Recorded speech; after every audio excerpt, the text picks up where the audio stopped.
میں doctor Farkhanda, associate professor شعبہ اردو۔ آج میں ایم اے فائنل کے 9 پیپر جنرل سروے کا ایک مضمون راجستھان میں اردو غزل پر اظہار خیال کروں گی۔ راجستھان میں اردو زبان کا رواج مغلیہ دور سے شروع ہو گیا تھا، جبکہ دہلی میں اردو زبان کی بول چال کا استعمال اچھا خاصا ہو چکا تھا اور لوگ اس زبان کی اہمیت کو سمجھنے لگے تھے، اور 19ویں صدی میں اردو شعر و سخن کی پہل شروع ہو گئی تھی۔ 1857 کے آتے آتے اس زبان کی تصویر صاف شفاف نظر آنے لگی، اور اسی صدی کے آدھے حصے سے ہی راجستھان کے مختلف مقامات میں جیسے اجمیر، ٹونک، جے پور، بھرت پور میں شعر و سخن کی محفلیں آراستہ ہونے لگیں، اور عروج اتنا بڑھا کہ کئی شاعروں کے دیوان مرتب ہو گئے، اور 1857 کے نصف حصے میں ہی راجستھان میں اردو شعر و ادب کے لیے زمین ہموار ہو گئی۔ پھر جب 1857 کا غدر ہوا تو وہاں کے مختلف شعراء دہلی اور لکھنؤ کو چھوڑ کر راجستھان میں تلاش معاش کے سلسلے میں یہاں آ کر آباد ہو گئے۔ ان شعراء کرام کے وسیلے سے اور ذوق شوق سے راجستھان کے شعراء میں شعر و سخن کا جذبہ بیدار ہوا کہ اس فن کے چرچے راجستھان کے کئی حصوں میں ہونے لگے، اور جگہ جگہ اس کی محفلیں جمنے لگیں۔ نظم و نثر کی باقاعدہ تصنیف و تالیف کا سلسلہ دن بدن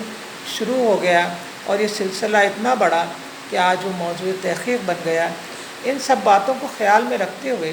اور دیکھتے ہوئے راجستھان میں اردو شعر و ادب کی کوئی مکمل تاریخ اب تک نہیں لکھی گئی تھی، لیکن دھیرے دھیرے اس کو اہمیت دی گئی، اور صوبہ راجستھان کے اس عظیم خطے میں 11ویں صدی میں فارسی زبان و ادب کے اثرات نظر آنے لگے، اور اکبر اعظم کے دور حکومت میں اردو فارسی ادب کو زیادہ فروغ حاصل ہوا۔ ہندوستان کا اولین غیر مسلم فارسی شاعر مرزا منوہر داس توسنی قدیم ریاست آمیر جے پور کے قصبہ ٹوڈا بھیم اور سامبھر میں پیدا ہوا، جس کی وجہ سے اردو ادب اور شعر و سخن کی ترویج اور ارتقاء کے لیے ایسی زمین ہموار کر دی کہ 19ویں صدی کے وسط سے دہلی اور لکھنؤ کے شاعر اور ادیب یہاں پر آ کر آباد ہو گئے۔ 1093 میں صوفیوں کی ایک جماعت اجمیر اور مارواڑ کے قصبات ڈیڈوانا، بڑی کھاٹو اور ناگور پہنچی۔ اس جماعت کے افراد میں سید روشن علی نے اجمیر میں، سید طاہر مشہدی نے کھاٹو میں، سید انس مشہدی نے ڈیڈوانا میں، اور حمید الدین ریحانی نے ناگور میں قیام فرمایا۔ 1191 میں حضرت خواجہ معین الدین چشتی اجمیر میں تشریف لا کر سکونت پذیر ہوئے۔ آپ فارسی کے عالم ہی نہیں، شاعر بھی تھے۔ آپ کا ایک مطبوعہ دیوان بعنوان دیوان حضرت خواجہ معین الدین چشتی، مطبوعہ نول کشور پریس، لکھنؤ سے 1868 میں سامنے آیا۔ اس کے علاوہ سلطان الطارقین حضرت صوفی حمید الدین ناگوری مصنف، ادیب اور شاعر تھے۔ ناگور کے بعد مارواڑ کے علاقے میں تنہا پیر کا نام خاص طور سے قابل ذکر ہے، جن کا مزار جودھ پور میں ہے۔ وہ بھی فارسی کے ایک بڑے شاعر تھے، اور وہ علاء الدین خلجی کے ساتھ آئے تھے اور وہیں شہید ہو گئے تھے۔ اکبر اعظم کے زمانے میں منوہر داس توسنی بہت بڑے فارسی کے شاعر ہوئے ہیں، اور ان کا یہ شعر ملاحظہ ہو: شیخ مستغنی بدین او برہمن، مغرور با کفر مست حسن دوست را، با کفر و ایمان کار نیست۔